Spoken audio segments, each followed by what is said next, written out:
My name is Liz, and welcome to the Tiny Treatery. It's July, which means it's time for the dessert of the month.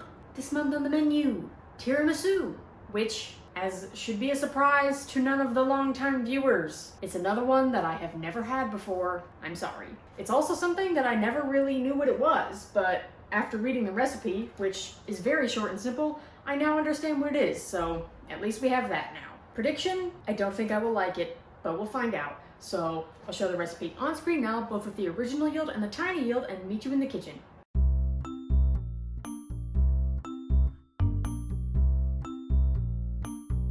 Welcome to the kitchen. So, for viewers with a keen eye, you might have noticed that the recipe I showed between the intro and here was not a recipe for tiramisu. Though I'm sure many people didn't notice, because I'm self-aware. The 10 seconds of me putting a recipe on screen and transitioning between scenes is not something anyone is paying attention to. I know all your eyes are glazing over, and I know I need to just cut that segment out of my videos, but I'm not yet emotionally ready to give up the recipe transition, and I need to figure out a way to get rid of it that I am happy with. So until then, sorry, you have to look at recipes for 10 seconds between scenes. But point is, the recipe you saw was for Ladyfingers, or as the calendar says, sponge biscuits, an ingredient that is integral to a tiramisu. But I went to 5 separate stores and I could not find them anywhere. It is entirely possible that I am just a fool and I don't know how to find them in the store, but I really tried and I couldn't find them. So as a substitute, I got vanilla wafers. Because I was like, well, you know, it's a bland cookie that I can soak in coffee just like you do with the tiramisu. But I was worried that would offend the tiramisu stands that are out there in the world, because I'm sure there is a pretty notable difference between a ladyfinger and a vanilla wafer. So I'm just gonna have to make some homemade ladyfingers. So that is the first task on the docket. So with that exposition out of the way, the Ladyfingers recipe consists of eggs, sugar, flour, and baking powder. Luckily for me, this is a pretty simple recipe. So, first things first, let's get measuring.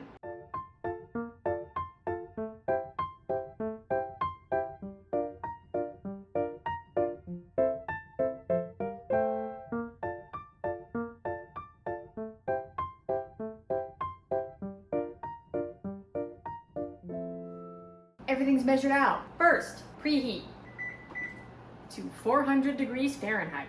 Then I'm supposed to line a baking sheet with parchment paper and fit a piping bag with a 1/2 inch round tube. I will do that later, but I also will not be using an actual piping tip. I'll just cut the end off of the bag so that I have about 1/2 inch of diameter and leave it at that. To actually make the batter, I guess it's a batter, I don't know. The first step is to beat the egg whites on high until soft peaks form. Then slowly add about 1/4 of the sugar into those soft peaks and keep beating until stiff and glossy. In another bowl, beat the egg yolk with the remaining sugar until thick and pale. Whisk together the flour and baking powder, and then take 1/2 of the egg whites, fold them into the egg yolk mixture, and then fold the flour and baking powder into that, and then at the very end, fold the rest of the egg whites in gently, because you don't want to deflate them totally. And then put it in the piping bag and pipe out ladyfingers and bake for 8 minutes. Let's do it!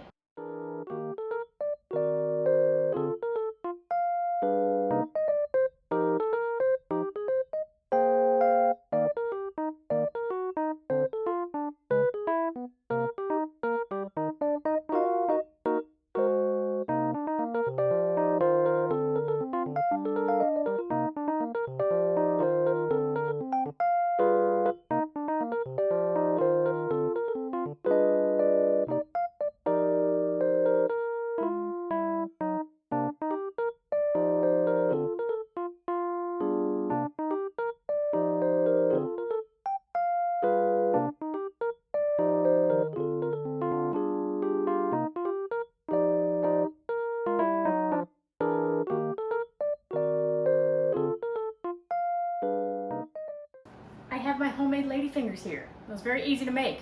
And I can see why the dessert of the month calendar calls them sponge biscuits, because they are very spongy.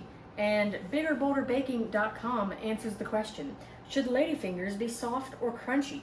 You might be wondering what the right texture is for a ladyfinger. Well, the truth is, when they're freshly baked, they're actually quite soft and sponge-like in the center and a little crisp on the outside. Being so delicate though, they firm up in a really short time if left out in the air. It's when they are slightly stale that they are actually great for soaking up all kinds of flavors and being added to trifles or tiramisu. So, I guess right now they're in their sponge era, but then they will enter their stale era after I leave them out in the air for a while, and at that point they will be good for tiramisu. Well, I want to try this little runt one and see how it tastes. Ugh. Do you ever like bite into something and start chewing and it's been like a few hours since you've chewed anything and you just get this like intense sharp pain in the back of your jaw? Like, it only lasts for a few seconds and it's like it's not a big deal, but it's like it's very like sharp and pointed, and I just need to know if I need to go to the doctor or if this is a thing that everyone relates to. Maybe I'm like tensing up my jaw all the time, I don't know. But anyway, the verdict on the ladyfinger is that it tastes how you would expect something to taste that is made up pretty much purely of egg whites and sugar. Obviously a little more cakey than a straight up meringue because there's flour in it, but yeah, not a lot to report. But I will say, it's nothing like this. So probably for the best that I did not use these. Vanilla wafers like go off though. Like, you would never think that. Like, if I'm at the store and I see these on the shelf, my eyes go right by them. I am never interested in purchasing vanilla wafers for the sake of it. But once you have them and you open them and you start eating them, it's kind of hard to stop. So the tiramisu recipe consists of mascarpone cheese, whipping cream. Look at this little baby whipping cream. It's so cute. Amaretto liquor, which I do not have and I'm not gonna buy because it can be made with almonds and, you know, tree nuts DNI. So I have vodka. I might not put it in. It only calls for a really tiny amount. So we'll see how I feel in the moment, whether I actually end up using this or not, because I'm sure it's gonna change the whole vibe. But if I want to stick to the spirit of putting alcohol in it, this is the alcohol that I have. Sugar, vanilla, the Ladyfingers, of course, some cocoa powder, and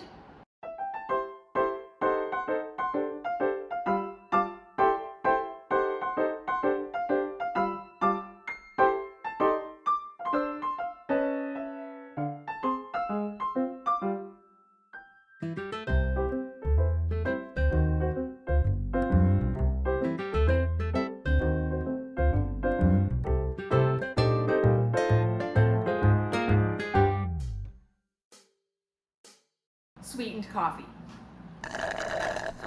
I also got a donut. All right, first things first, let's get measuring.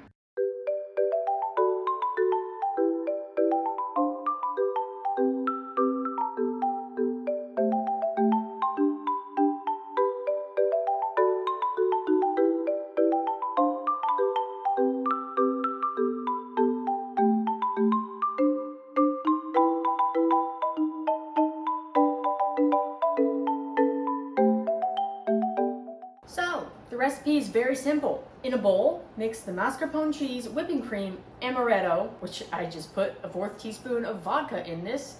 That might be ridiculous, but it's already done, so too late. Sugar and vanilla until combined. Then, soak the sponge biscuits in the coffee, but not too much as they will become soggy. And then in a dish, place a layer of biscuits and then a layer of the cream, and then repeat until the dish is full. And then sprinkle with cocoa powder on top, and then cover with foil and chill for at least 3 hours. So, first of all, good thing I went all the way downtown just to get this coffee for the joke of doing an entire trip in the middle of the ingredient listing, because this is a really simple recipe. So this video would be completely lackluster if I hadn't done that. Secondly, my mind and the way it works, it's a good thing I made these last night and let them get stale and hardened in the air overnight, because as we learned on that website earlier, that's when they're the best for coffee dipping. I probably should not have got iced coffee because now this is watered down, but I like iced coffee, so it is what it is. All right, so yeah. Oh, the dish. That is a concern for me. As you can tell in this photo, they have a nice clear dish so that you can properly appreciate the tiramisu. I don't really have a clear dish that I feel would be the appropriate size. So I have these ramekins, but these aren't clear. So then you can't gaze upon the magnificence of the layers or whatever, I don't know. It just looks cute in the calendar with a clear dish, and I don't like the fact that I have these opaque dishes. I do have this. It feels too small, but you know, honestly, I think I might use this. So I have 2 of them, and I think the amount of cream I'm gonna get here is too much for these two. So I think I'll fill these two, maybe fill a ramekin. I don't know.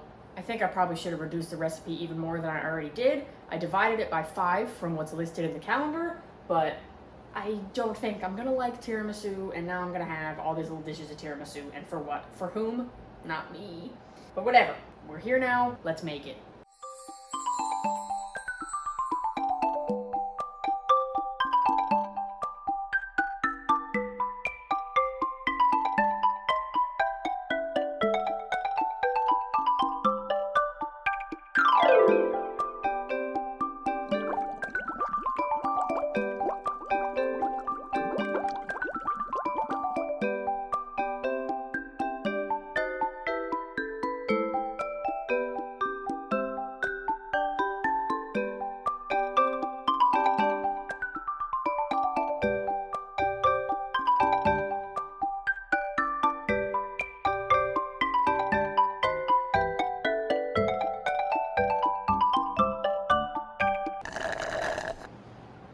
Okay, so I made 2, and then I was almost out of cream, so I just was like, forget it, I'm not gonna make a third. They're in the fridge right now, and they have to stay there for 3 hours. So, in the meantime, I need to edit the entirety of this video because today is upload day and I haven't started. Love doing things at the very last minute.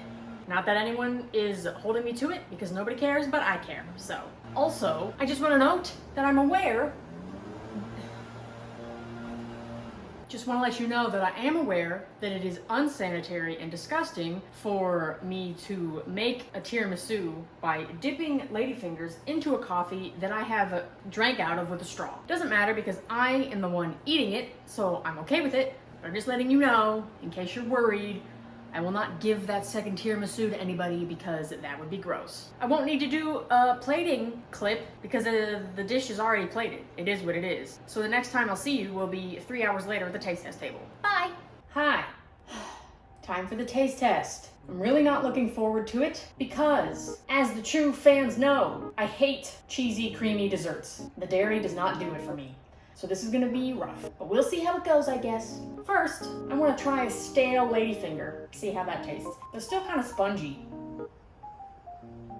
You know what this tastes like? Pit Sale. Those are so good. This has the same flavor as that, just a spongier texture. That's pretty amazing. I feel sick already. I don't know if I can do it. Also, how is like putting a bunch of just straight cocoa powder in my mouth gonna be pleasant at all? Seems nasty. Oh my god. So I thought it would be hard to get my spoon through the ladyfinger, but I guess obviously it softened up and soaked up the moisture from the cream and such, so it's very easy to put your spoon through. At least there's that, I guess. I'm pretty nauseous.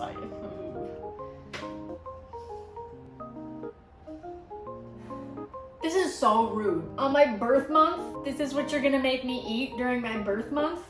I literally feel sick.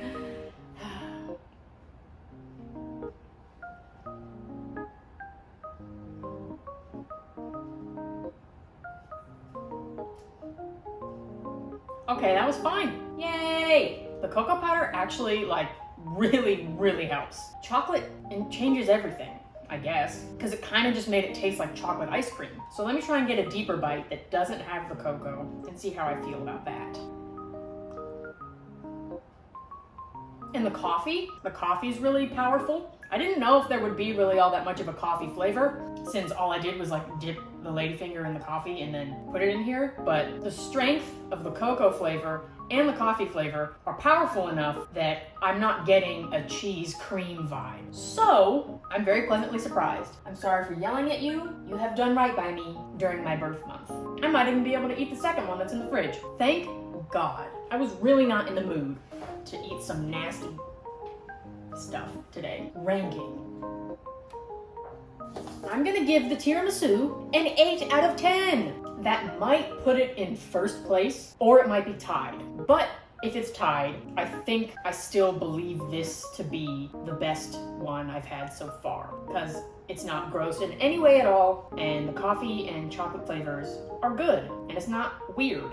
Like, some of these desserts are pretty weird. But this one was just a full-on total success, I think. Only 8 though, because I'm not gonna yearn for it later. I will not make this again probably, but I'm excited to finish the rest. So pretty monumental for dessert of the month. So thanks for watching and subscribe for more baking adventures.